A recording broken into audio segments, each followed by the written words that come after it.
I just saw Licorice Pizza. Well, most of it.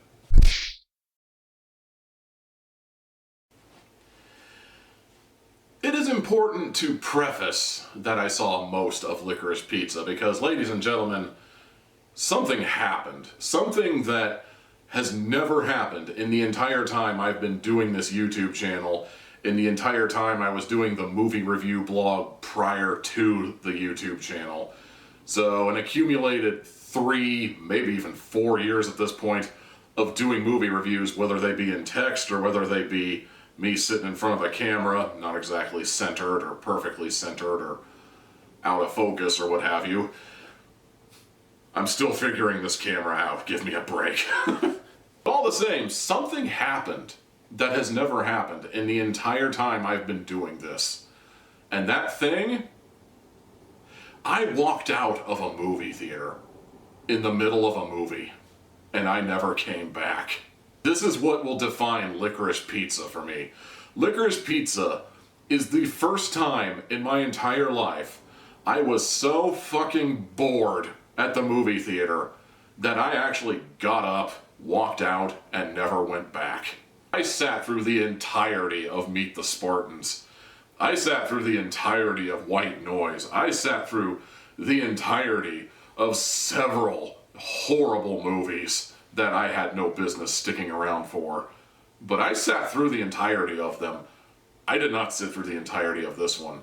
This is a landmark in Tommy Teal Hat reviews right here, folks. And to put things into perspective, yes, I've only ever watched like 3 episodes of a 10-episode Netflix show, or yeah, I've quit in the middle of a movie that was on Pluto TV and quit in the middle of a movie that was on Netflix, but the thing about that stuff is, that's Netflix. That's, that's Pluto TV. I'm not paying to watch one specific movie on Netflix. I'm paying to access the Netflix platform. If I quit watching a movie on Netflix, oh well, there's plenty of other stuff on Netflix that's good. And I'm not even paying for Pluto TV. Pluto TV is free, so even more so, it's like, whatever. I paid money for a ticket to see this movie. I went out of my house to go see this movie, and I didn't finish it. That right there speaks volumes about this movie. And the thing about this movie is a lot of people I have been seeing on Twitter have been giving this movie nothing but positive reviews. Like, we're talking 2 thumbs up, we're talking 4-star reviews, we're talking 10 out of 10s even. What movie were you watching? Because when I watched as much of the movie as I did, I was fucking bored out of my mind. I think the thing that pisses me off the most isn't even the fact that it was a bad movie. It was the fact that everybody else in the theater was laughing their ass off at this movie. They found humor in this movie. They found comedy in this movie. Again, what movie are you fucking people watching right now? Like, because I'm watching the same movie you guys are. Nothing is hilarious. Nothing made me laugh at any point in this entire movie.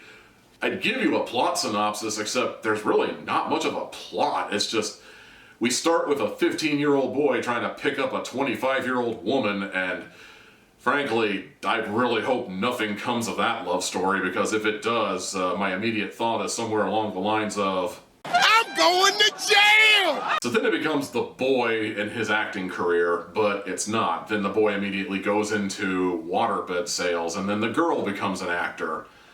But she doesn't really become an actor. Then the oil crisis strikes, which puts the waterbed business out of business, I guess, because they need petroleum to make the vinyl that makes waterbeds.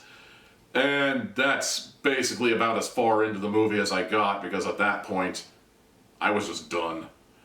We still have so much more movie to go, and according to the plot synopsis my wife looked up later on, apparently they opened up a pinball arcade at some point, but I don't know. The thought occurs to me right out the gate, what does Licorice Pizza have to do with anything? Like, when I heard the title, I was baffled. I mean, I remember thinking, Jesus Christ, we're putting licorice on pizza now? It's bad enough we have to put up with these fucking ne'er-do-wells who think pineapple belongs on pizza. Now we have to do licorice? A little research has told me later on that licorice pizza might actually be slang for vinyl records because, you know, those vinyl records, they're flat, they're circular, and they are, most of them at least, are jet black. I vaguely remember seeing a couple that were like white or red or blue, but for the most part they're all black. And I figure, okay, you know, black licorice, it's flat as a disc, like a pizza, so okay, licorice pizza. And licorice pizza is also LP, which was another name for like really long records, so LP, licorice pizza. I'm putting a puzzle together in my head. There is no record playing whatsoever in this movie. The closest thing to vinyl that is ever brought up in this movie is they bring up the oil crisis. You need oil for petroleum, you need petroleum for vinyl, and you need the vinyl for the waterbeds that they were selling at one point in the movie. That's about as close to vinyl as it ever got. So why the fuck was this movie called Licorice Pizza? I feel like I'm on the outside of an inside joke. The thing is, I can't even call this a terrible movie per se. I mean, it does have like maybe a thing or two that I do like I did like the soundtrack. It had a nice soundtrack. You couldn't say that any of the actors were bad necessarily. It's just, this movie is so ungodly boring and uncoordinated, and there seems to be no end game at any point in the movie. Bottom line, don't listen to the hype. This movie is fucking boring. Fight me. 1 hat out of 4. I need my beer.